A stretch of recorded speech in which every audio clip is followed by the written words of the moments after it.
안녕하세요. 네, 2024년의 첫 주 말씀을 맡은 차정윤 형제입니다. 사랑하는 형제님, 자매님들, 새해에는 건강하시고 하나님이 부어주시는 복을 풍성히 누리시는 한 해가 되시기를 바랍니다. 민수기 말씀 제가 읽어드리고 시작하도록 하겠습니다.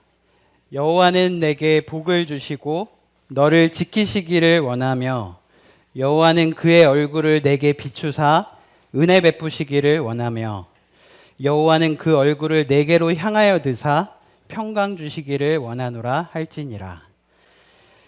하나님께서 우리를 지켜주시는 것, 하나님께서 나에게 은혜를 베풀어 주시고 내 마음에 평강을 주시는 것보다 더 귀한 것이 있습니다.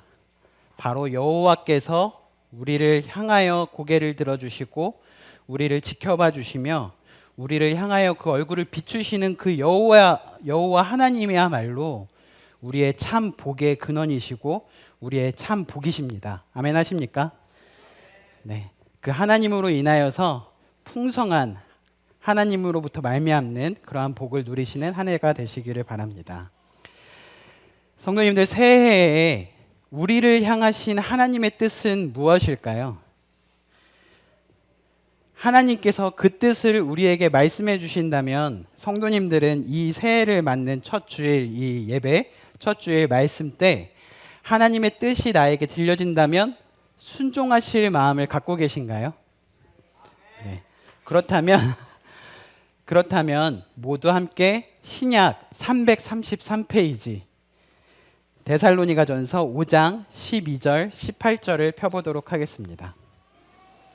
제가 읽어드리도록 하겠습니다. 데살로니가전서 5장 12절부터 18절.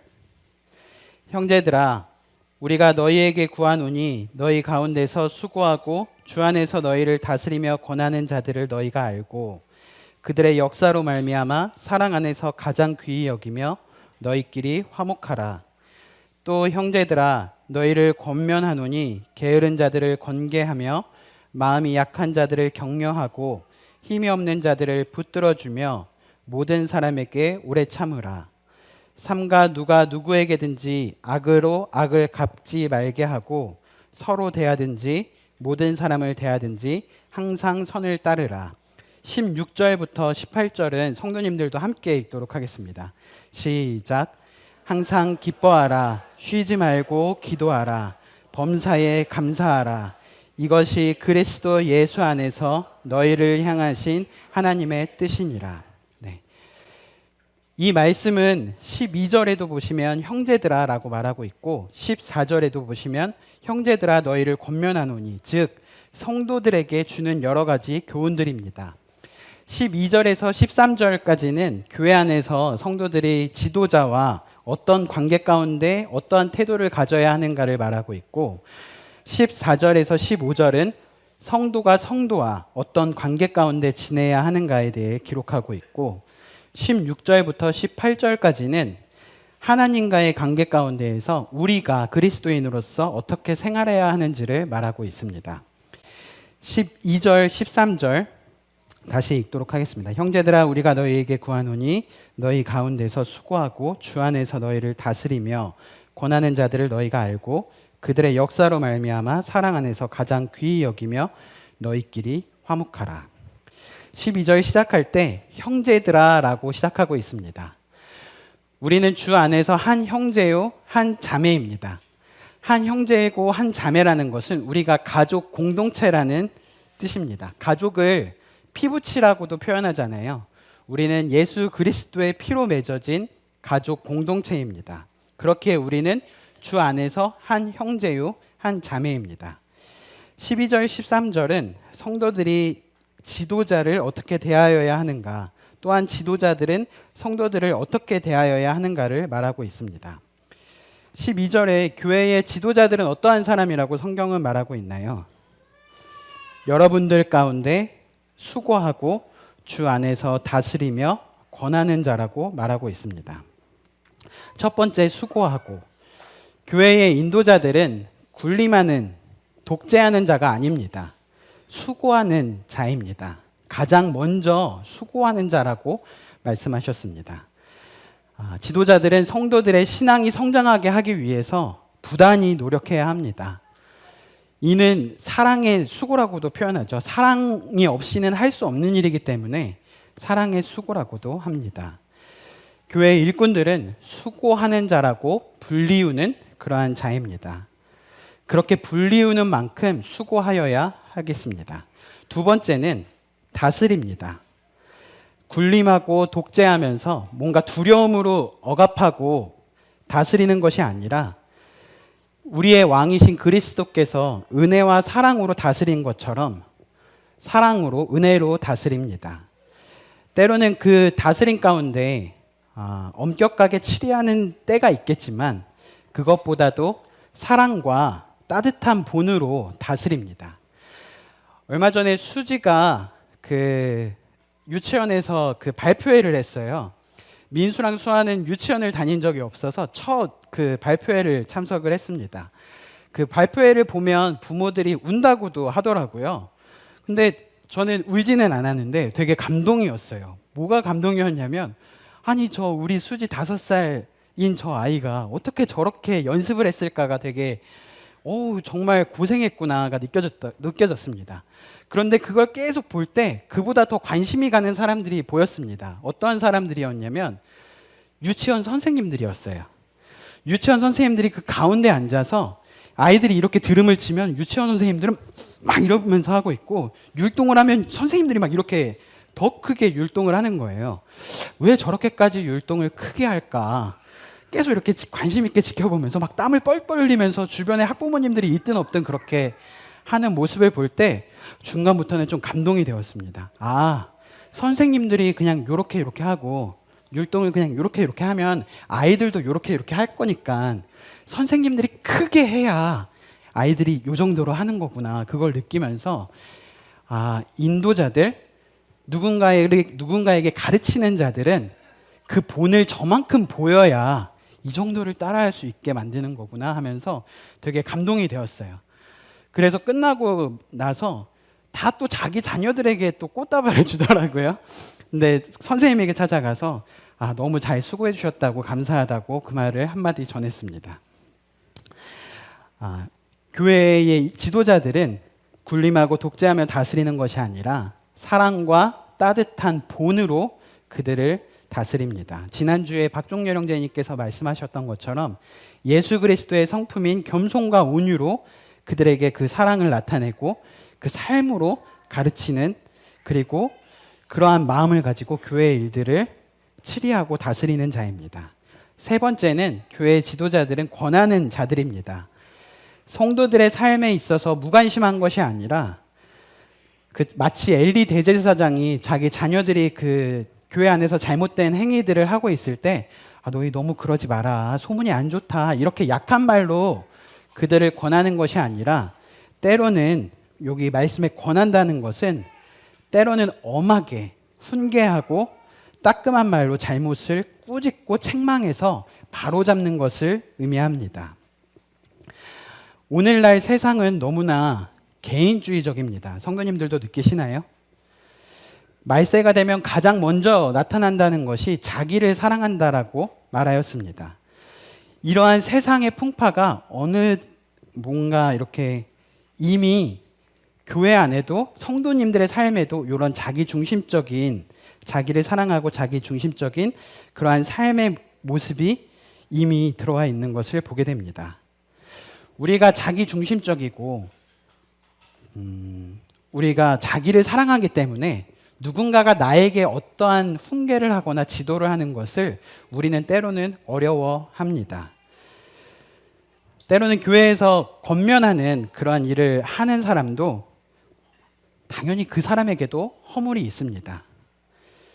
그러나 그 영혼을 위해서, 또 교회를 위해서 누군가를 이렇게 권면하고 꾸짖을 때에, 그래서 바로잡을 때에 성도님들께서는 때로는 그게 내가 원치 않는 따끔한 말일지라도, 아니면 내 생각과 다른 말일지라도 귀 기울여 들어주시고 받아주시기 바랍니다. 이러한 교회의 지도자들을 너희가 알고라고 12절 후반에 나와 있습니다.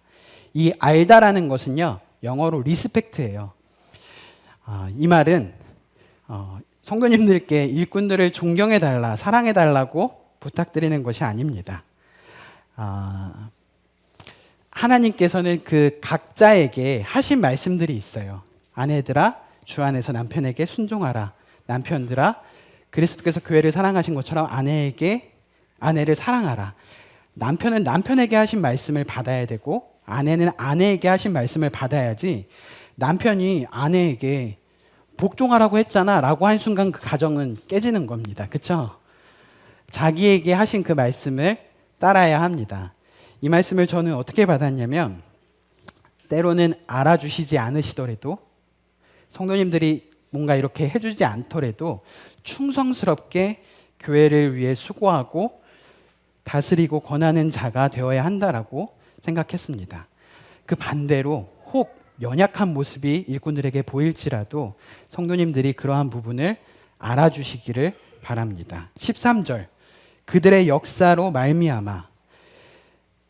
성도님들께서 그들의 믿음의 역사와 사랑의 수고로 말미암아 사랑 안에서 가장 귀하게 여기라 라고 말하고 있습니다. 그들의 직책 때문이 아닙니다. 수고와 헌신, 수고로 인해서 그들을 가장 귀하게 여기라고 말씀하십니다.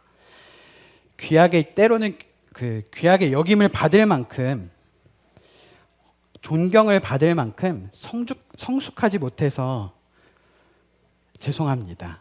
그렇지만 성도님들께서 그렇기에, 성숙하지 못하기에 주님의 사랑 안에서 성도님들께서 귀하게 여겨주시는 것이 필요합니다. 14절, 15절에는요, 성도와 성도가 어떻게 지내야 하는가를 말하고 있습니다. 그래서 13절 후반에 보면 너희끼리 화목하라는 이 말씀이 성도와 성도 간의 관계 가운데 이루어지는 그 말씀의 들어감이 합당하고 알맞는 그림 같은데, 12절, 13절 후반에 들어가 있는 것을 보면 너희끼리 화목하라고 말한 그 서로 화목해야 하는 대상이 우선적으로 누구와 누구를 말하는지를 우리는 알 수가 있습니다. 너희끼리 화목하라. 싸우지 않는 것은 화목이 아닙니다. 화목은 같이 있을 때 행복한 관계가 화목입니다. 서로 이해하고 받아주는 관계가 화목입니다. 화평이라는 단어는 가정에서 쓰입니다. 가족. 그래서 가화만사성이라고 하잖아요. 가족과 같이 가까운 사람에게 이 화목하라라고 단어가 쓰이는 것처럼 우리는 주 안에서 한 가족이기에 우리는 화목해야 합니다. 14절, 15절 함께 읽도록 하겠습니다. 시작. 또 형제들아, 너희를 권면하노니 게으른 자들을 권계하며 마음이 약한 자들을 격려하고 힘이 없는 자들을 붙들어주며 모든 사람에게 오래 참으라. 삼가 누구에게든지 악으로 악을 갚지 말게 하고 서로 대하든지 모든 사람을 대하든지 항상 선을 따르라. 형제들에게 이제 14절부터 성도들에게 말하고 있습니다. 교회 안에서 모든 형제님, 자매님들이 해야 할 의무에 대해서 말하고 있습니다. 첫 번째가 게으른 자들을 권계하라. 여기에서 게으른 자라는 것은 그 대열을 벗어나다, 복종하지 않다라는 의미가 있습니다. 군대에서 대열을 벗어나면 그는 군무 이탈한 죄가 그에게 주어지잖아요.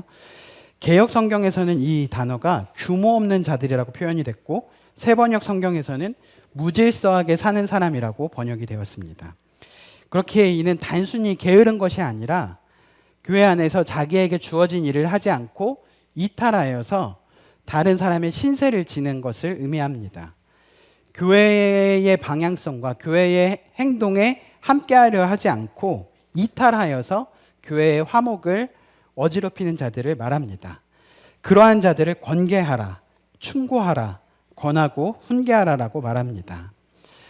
때로는 필요한 말은 가족이기 때문에 어려움을 겪더라도 해줘야 합니다. 왜 이런 게으른 자들을 권면해야 하냐면 그들이 다시금 원래의 자리로 돌아와서 다시금 주님을 위해 충성스러운 일꾼이 되도록 그러한 자들에게 주님의 말씀으로 권면해야 합니다. 두 번째, 마음이 약한 사람을 격려하라. 마음이 약한 사람은 개역 성경에 보면 겁이 많은 사람이라고 표현하고 있습니다. 그리고 영어 단어로도 소심하다, 용기가 없다라는 뜻이 있습니다. 교회는 마음의 병이 있는 사람들이 교회에 와서 위로받는 곳입니다. 제가 많이 살아보지는 않았지만 살아보니까 느껴지는 게 뭐가 있냐면 누구나 마음 가운데 작은 병이 하나 있구나. 이게 느껴집니다. 겉으로 드러나서 그 마음의 병이 겉으로 드러나서 보이는 사람이 있고 겉으로 크게 드러나지 않지만 그 마음 가운데 이러한 작은 그 아픔, 작은 마음의 병은 다 있는 것 같습니다. 그렇기 때문에 우리 모두는 위로가 필요합니다. 우리는 서로를 위로해 주어야 합니다. 왜 위로해 줘야 하나요? 위로의 목적이 무엇인가요? 마음이 약한 사람을 왜 격려해야 하나요? 마음이 약한 사람이 다시금 강하게 하기 위해서, 다시금 마음 강하게 주님을 바라볼 수 있게 하기 위해서 우리는 서로 격려해야 합니다. 세 번째, 힘이 없는 사람을 붙들어 주라. 힘이 없는 사람은 믿음이 연약한 사람입니다. 이러한 믿음이 연약한 자들을 영적으로, 도덕적으로, 육체적으로, 물질적으로 도와야 합니다. 로마서 15장 1절 말씀처럼 믿음이 강한 자들이 믿음이 약한 자의 그 약점을 담당하고 자기를 기쁘게 하지 아니하고 그러한 연약한 자들을 붙들어 줘야 합니다. 어떻게 하는 것이 이러한 연약한 자들을 붙들어 주는 것일까요? 그러한 자들을 찾아서 일으켜 주는 것이, 그리고 일으켜 줄 때 힘을 다해서 일으켜 주고 그 곁에 있어 주는 것이 그 사람을 붙들어 주는 것입니다. 베드로가 이렇게 말했습니다. 모든 사람들이 지나다니는 그 성전 미문에 한 앉은뱅이가 앉아 있었습니다. 그는 성전 입구 쪽에 앉아 있었어요. 긴 시간 앉아 있었습니다. 그런데 아무도 그 사람을 눈여겨보지 않았습니다. 그저 나에게 있는 작은 동전 하나 던져줄 뿐이었죠. 그런데 베드로가 그에게 가서 이렇게 말을 합니다. 은과금은 내게 없거니와 곧 내게 있는 것을 내게 준다. 곧 나사렛 예수의 이름으로 일어나 걸으라 라고 말을 합니다. 그런데 이렇게 말만 한다는 것은요, 힘없는 사람을 붙들어주는 게 아닙니다. 베드로는 그렇게 말을 한 다음에 그에게 손을 내밀었습니다. 그리고 오른손을 잡아서 일으켰다라고 성경은 말하고 있습니다.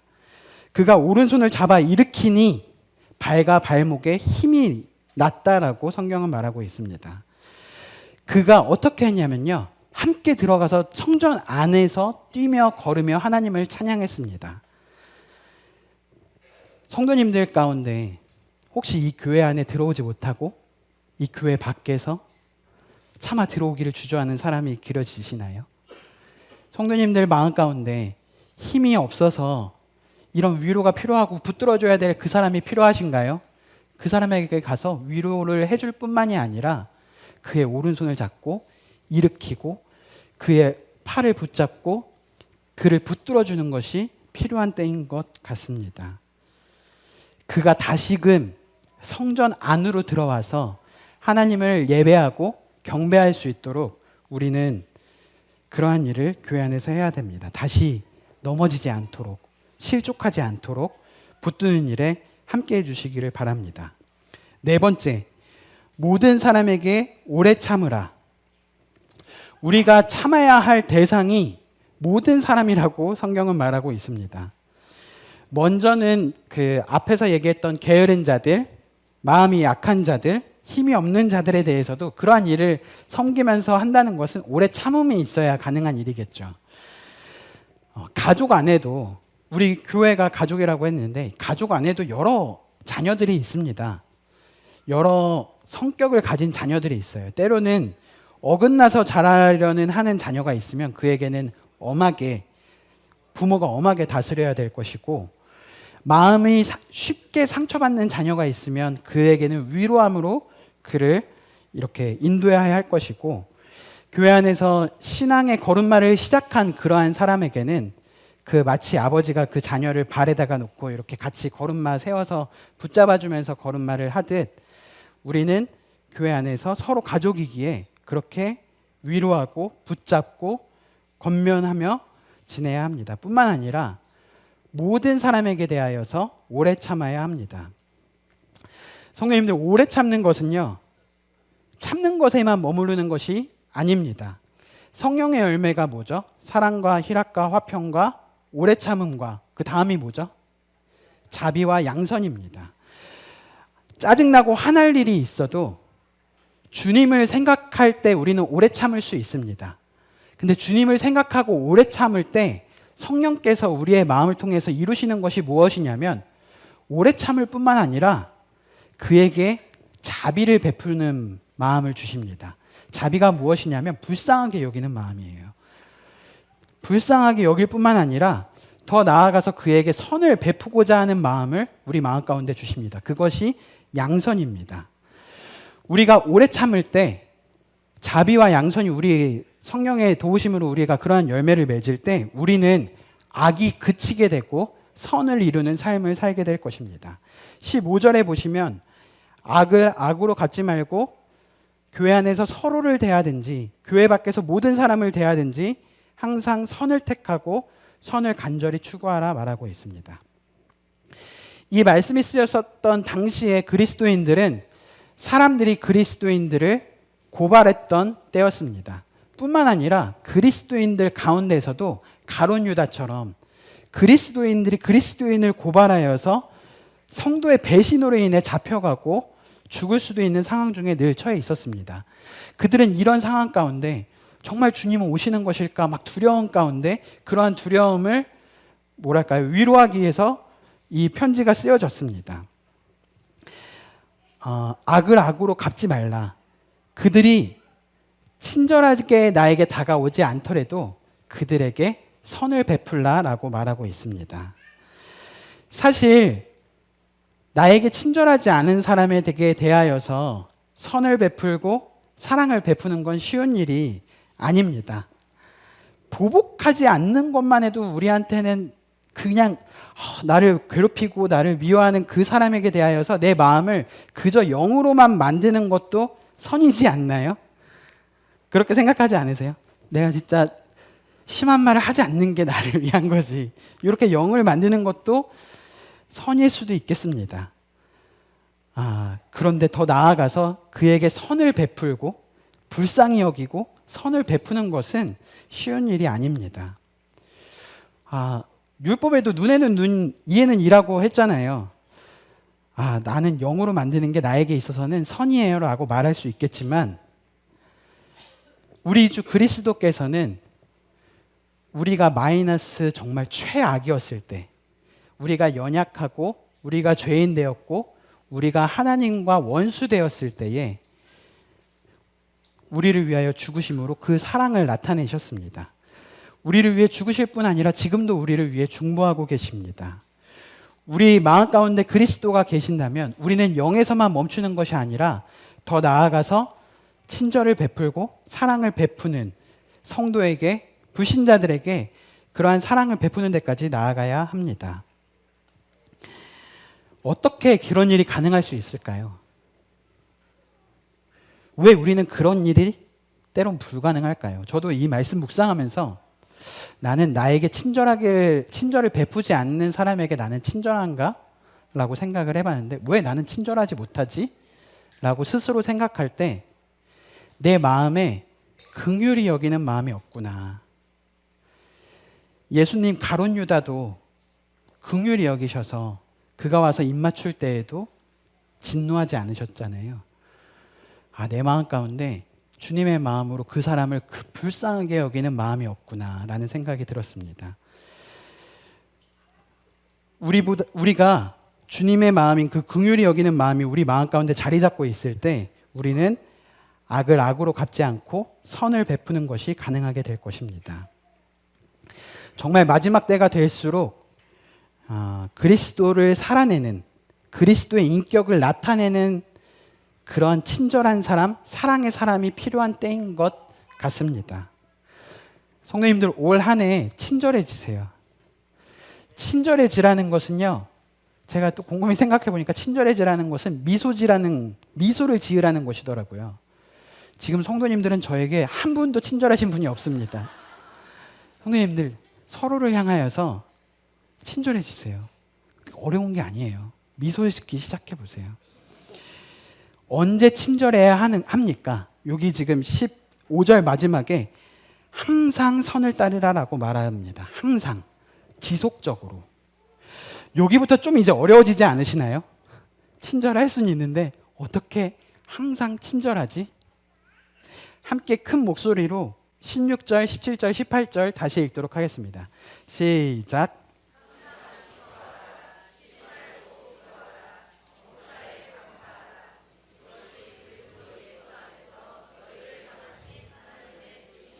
네, 이 짧게 딱딱딱 끊어지는 이 명령은요, 그리스도인의 삶에 있어서 가장 기초가 되어야 하는 말씀입니다.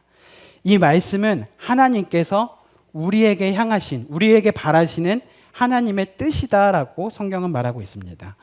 무엇 하라, 항상 기뻐하라, 쉬지 말고 기도하라, 범사에 감사하라 라고 말하는 것을 보아 이것은 해도 되고 안 해도 되는 그런 부탁이 아니라 하나님께서 우리에게 하지 않으면 안 된다고 명하신 명령입니다. 하나님과의 관계 가운데 충실한, 충성스러운 성도는요, 이러한 삶이 삶 가운데에서 나타나고 채워지는 것을 보게 됩니다. 첫 번째, 항상 기뻐하라. 16절은요, 성경에서 가장 짧은 구절입니다. 그러나 가장 어려운 구절입니다. 성도님들은 어쩔 때 기뻐하세요? 원하는 일이 이루어졌을 때? 성공했을 때? 좋은 학교에 입학했을 때? 축구 4강에 들어갔을 때? 취업했을 때? 취업했을 때 그렇게 기뻤는데 퇴사할 때 가장 기쁘신가요? 저는 요즘 살면서 이런 생각을 많이 합니다. 인생이 녹록지가 않구나. 인생이 녹록지가 않다라는 것이 어떤 의미냐면 심심하지 않다라는 뜻입니다. 심심하지 않다라는 것은 여러 가지 일들이 일어난다는 것인데 저만 그런가요? 성도님들도 그런가요? 여러 가지 일들 가운데 행복하고 기쁜 일이 많나요? 힘들고 어려운 일이 많나요? 두 번째가 더 많죠? 최근에 제가 병원에 이제 의사분에게 한번 질문을 했어요. 왜 학생 때나 어렸을 때는 우울증이나 이런 공황장애나 이런 마음의 병이 물론 있긴 하겠지만 그렇게 크게 나타나지가 않는데 왜 성인이 되면 그러한 병들이 나타나게 되나요? 혹시 성인이 됐을 때 무슨 호르몬적인 영향이나 아니면은 나이 때문에 그런 영향이 있나요? 라고 물었더니 의사의 답변이 되게 간단 명료했어요. 뭐라고 했는지 아세요? 네? 맞는 것 같아요. 말씀하신 게. 어른이 되면 책임질 일이 많잖아요. 스트레스가 많잖아요. 이렇게 답했습니다. 인생은 녹록지가 않습니다. 정말 여러 가지 일들이 많이 일어나는데 만사 행복한 일만 일어나는 건 아닌 것 같습니다. 때로는 괴롭고 힘든 일이 우리의 삶 가운데 몰려옵니다. 그 중에 제일 힘든 건 무엇일까요? 경제적인 게 제일 힘들까요? 저는 그보다도 건강, 때로는 부모가 아프고, 때로는 자녀가 아프고, 때로는 가족이 아프고, 그리고 내가 아플 때 가장 힘들지 않은가 생각이 됩니다. 성도님들의 삶을 가까이 들여다보면, 물론 모든 분들의 삶을 다 가까이 들여다보진 못했겠지만, 이렇게 가까이 가서 그의 삶을 들여다보면 이런 쉽지 않은 상황 가운데서도 믿음을 지키고 계셨구나라고 느껴질 때가 많습니다. 여기 계신 모든 분들에게 요즘 사는 게 어떠세요? 라고 할 때 저 요즘 아주 좋아요. 아주 행복해요. 라고 말하실 수 있는 분 계신가요? 사랑하는 형제님 자매님, 근데 한번 생각해 보세요. 행복한 일이 있어야지만 행복한 건가요?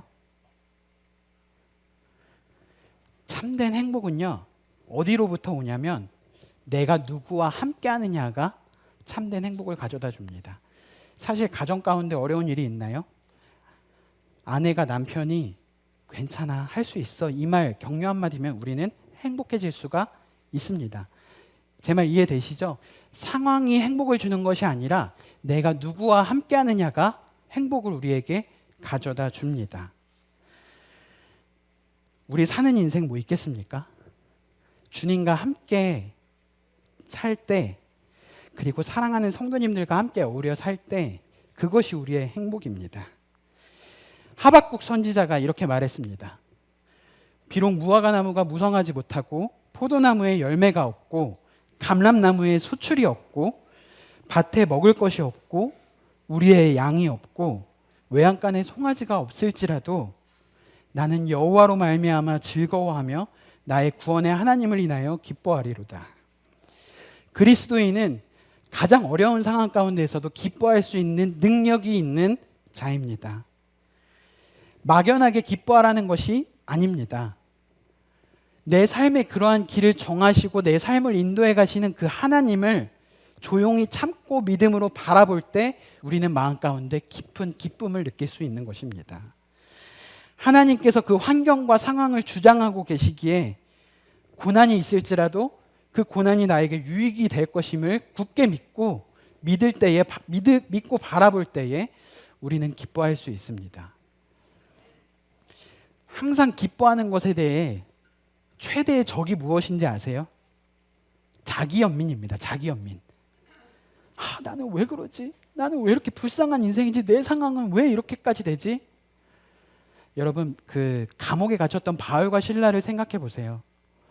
난 복음을 전했는데 왜 하나님은 나를 감옥에 갇히게 하시고 발에는 착고가 채워지고 내 앞에는 감옥과 철창만이 있지? 상황을 바라보면 감사할 수 있는 것, 기뻐할 수 있는 것이 없습니다. 그런데요, 바울과 실라는요, 창살을 보지 않고 수갑을 보지 않고 목에 차여 있는 착고를 보지 않고 발에 차여 있는 쇠스랑을 보지 않고 하나님을 바라봅니다. 그럴 때 그들이 찬양을 하는 것을 보게 됩니다. 기쁘게. 항상 기뻐하라. 자기를 보지 않고 상황을 보지 않고 주님을 바라볼 때 우리는 기뻐할 수 있습니다. 항상 기뻐하라. 쉬지 말고 기도하라. 범사에 감사하라. 이는 우리에게 바라시는 하나님의 뜻이니라. 하나님께서는요, 하나님께서 하지 않으시는 것을 우리에게 바라시지 않으십니다. 이 말이 무슨 말이냐면 하나님은요, 내가 거룩하니 너희도 거룩하라라고 말씀하신 것처럼 하나님은 우리를 보실 때에 우리의 어떠함과 상관이 없이 내가 너로 인하여 기쁨을 이기지 못하시고 너를 잠잠히 사랑하시고 즐거이 부르며 기뻐하십니다. 그렇기에 하나님은 우리에게 말씀하시는 거예요. 내가 그렇게 기뻐하는 것처럼 너도 무슨 상황 가운데 있든 나를 기뻐하라 라고 우리에게 말씀하시는 것입니다. 항상 기뻐하라, 쉬지 말고 기도하라, 범사에 감사하라. 이 세 가지는요, 항상, 쉬지 말고, 범사에 항상성이 있습니다. 항상성. 이 말이 무슨 말이냐면 하나님이 항상 그렇게 하시니 우리도 그 하나님 앞에 신실하게 항상 그렇게 있으라고 명령하시는 것입니다. 하나님은요, 항상 우리와 교제하기를 원하십니다. 그거 아세요? 우리가 하나님께 기도하고 우리가 하나님께 말씀을 보는 그 시간을 우리만 기다리는 것이 아니라 하나님께서 그토록 바라고 기다리십니다. 그렇기에 우리에게 쉬지 않고 기도하라라고 명령하시는 것입니다. 두 번째, 쉬지 말고 기도하라. 새 번역 성경에는 끊임없이 기도하라라고 말하고 있습니다.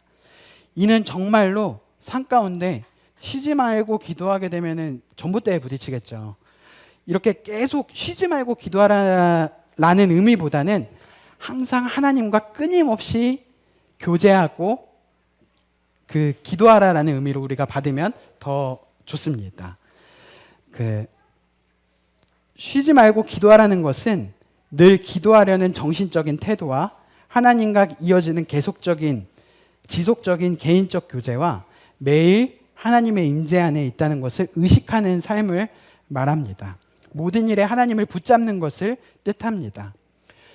골방에서 하나님께 기도하는 것뿐만 아니라 길을 거니면서 지하철을 타고 오고 가시면서 사무실에 앉아서 기도하라. 눈을 감지 말고 나지막한 목소리로 하나님, 오늘 하나님을 기쁘시게 하는 삶을 살게 해주십시오. 이렇게 나지막한 목소리로 하나님과 늘 대화하고 교제하는 삶을 살라.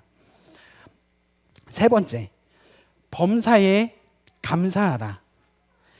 범사라는 것은 모든 상황과 모든 환경 중에 감사하라는 것을 의미합니다. 범사에 감사하라의 반대말은 무엇일까요? 범사에 불평하라, 범사에 원망하라 라고 할 수가 있겠습니다. 성도님들은 범사에 감사와 범사에 불평, 어느 범주에 더 가까우신가요? 불평은 흔한 일이지만 하나님의 주권을 인정하지 않을 때 짓기 쉬운 죄입니다. 그렇게 우리의 마음 가운데 불평과 원망이 일어난다면 우리는 이를 경계해야 합니다. 불평하지 않는 방법은요, 아까 바울과 실라가 했던 것처럼 환경을 보지 않고 하나님을 보는 방법입니다. 불평하지 않는 최선의 방법은 하나님의 주권을 인정하고 감사하는 것입니다. 하나님의 주권이 무엇입니까? 하나님은 우리를 지으셨습니다. 하나님이 토기장이시고 우리는 그릇입니다. 하나님께서는 그분의 목적과 뜻대로 우리를 지으셨습니다. 그래서 우리의 삶 가운데 하나님의 뜻대로 우리를 인도해 가십니다. 하나님이 하나님의 뜻대로 인도해 가신다. 모든 일을 하나님의 뜻대로 일하신다는 것이 하나님의 주권입니다. 우리는 하나님의 주권을 삶 가운데서 인정해야 합니다. 제가 짧은 이야기를 하나 해드리도록 하겠습니다. 한 목사가 있었대요. 독일의 한 목사였습니다. 이 독일 전역이 30년간 여러 전쟁으로 인해서 독일 전역이 폐허가 됐고 그런 상황 가운데 눈물의 기도를 드렸던 한 목자가 있었습니다. 그는 그러한 전쟁 가운데 핍박받고 그 어려움을 겪었던 성도들을 찾아가면서 위로의 메시지를 전했습니다. 설상가상으로 그 독일에 그 혹사병이 퍼져서 1,000만 명이 죽는 그런 상황까지 발생이 됐다고 합니다. 그럼에도 불구하고 이 목사 부부는 충성되게 그 성도들을 살피고 돌보는 그 일을 계속했습니다. 사람들이 말하길 당시 독일의 모습은 마치 거대한 무덤과도 같았다라고 그때 상황을 표현했습니다. 이 목사 부부가 어느 날은 한 중병을 앓고 있는 그 가정을 방문하여서 그 신방하고 집으로 돌아오는 길이었습니다. 그때 목사 부부가 처참한 광경을 눈앞에서 목도를 했대요. 어떠한 것을 목도를 했냐면 교회가 불이 탔고 교회와 같이 있었던 자신의 집이 불이 탔고 그 집안에 있었던 자신의 두 아들들이 그 집 안에서 이렇게 서로 부둥켜 안고 불에 타 있는 장면을 이 목사 부부는 발견하게 되었습니다. 이 부부가 이 시체 자기 자녀들을 이렇게 안고 눈물로 울면서 조용하게 기도를 드렸습니다. 이 사람의 이름, 이거 실화예요. 이 사람의 이름이 벤자민 슈멀크. 그때 올려졌던 그 기도가 찬양으로 번역된 것이 찬송가 내 주여 뜻대로입니다. 내 주여 뜻대로 행하시옵소서. 온 몸과 영혼을 다 주께 드리니 이 세상 고락간 주 인도하시고 날 주관하셔서 뜻대로 하소서. 고통과 시련까지도 순종하는 것이 하나님의 주권에 대한 참된 믿음입니다. 성경의 많은 선배들이 이러한 고통과 시련의 상황에서도 그 하나님을 바라보는 믿음을 놓지 않았습니다. 그 상황 넘어 계시는 그 하나님을 붙잡기를 선택했습니다. 성도님들 삶에서 왜 내게 이런 일이 일어났지? 왜 하나님은 나에게 항상 기뻐할 수 있는 일을 안 주시지? 기도해도 왜 하나님은 들어주시지 않는 것 같지? 하나님은 정말 선하신가? 하나님은 정말 신실하신 분이신가? 우리의 삶을 이렇게 들여다보면 가정이나 교회나 직장 어디를 봐도 감사의 제목을 찾기가 쉽지가 않습니다. 그럴 때에 우리는 하나님을 바라봐야 합니다. 하나님의 주권을 생각하고 항상 기뻐하는 길을, 쉬지 않고 하나님과 끊임없이 교제하는 길을, 범사에 감사하는 길을 선택해야 합니다. 그래야 나중에 하나님께 하나님 저 정말 어려운 상황 가운데 주님 바라봤는데 하나님께 따질 수가 있어요. 그래야 하나님께 뭐랄까요? 하나님 말씀하시지 않으셨습니까? 모든 것이 우리가 알거니와 하나님을 사랑하는 자 곧 그의 뜻대로 부르심을 입은 모든 자들에게는 하나님께서 합력하여서 선을 베푸신다고 말씀하시지 않았습니까? 저 이 말씀 붙들고 항상 기뻐하고 쉬지 않고 기도하고 범사에 감사하기를 선택하겠습니다. 그러니 하나님 나에게 피할 길을 주시고 능히 감당할 수 있는 능력을 주십시오. 이렇게 구할 수 있게 되는 것입니다. 항상 기뻐하라. 쉬지 말고 기도하라. 범사에 감사하라. 사실 이 말씀을 준비하면서 저는 너무나 행복한 시간을 보냈습니다. 이 말씀 너무 짧아서 암송이 안 되지도 않아요. 잊어버리지도 않습니다. 그냥 일하면서 이렇게 가만히 멍하니 있을 때 어떻게 항상 기뻐할 수가 있지? 항상 기뻐할 수 있는 근원이 어디로부터 나타나지? 도대체 쉬지 않고 기도하라는 것은 무엇일까? 혼자 계속 많이 묵상했어요. 그리고 범사에 감사하라. 모든 일에 감사하라. 제가 이렇게 생각해 보니까요. 성도님들 혹시 어저께 감사하셨어요? 어제 감사하지 않으셨으면 오늘 감사하기 어렵습니다. 오늘 감사하기 시작하셔야 내일 감사하면서 또 나아갈 수 있는 거예요. 이런 것들을 혼자 묵상하면서 혼자 막 스스로 막 이렇게 하고 이거는 성도님들께 나누기는 못하는데 좀 나한테는 너무 좋다 하는 것들이 너무 많았어요.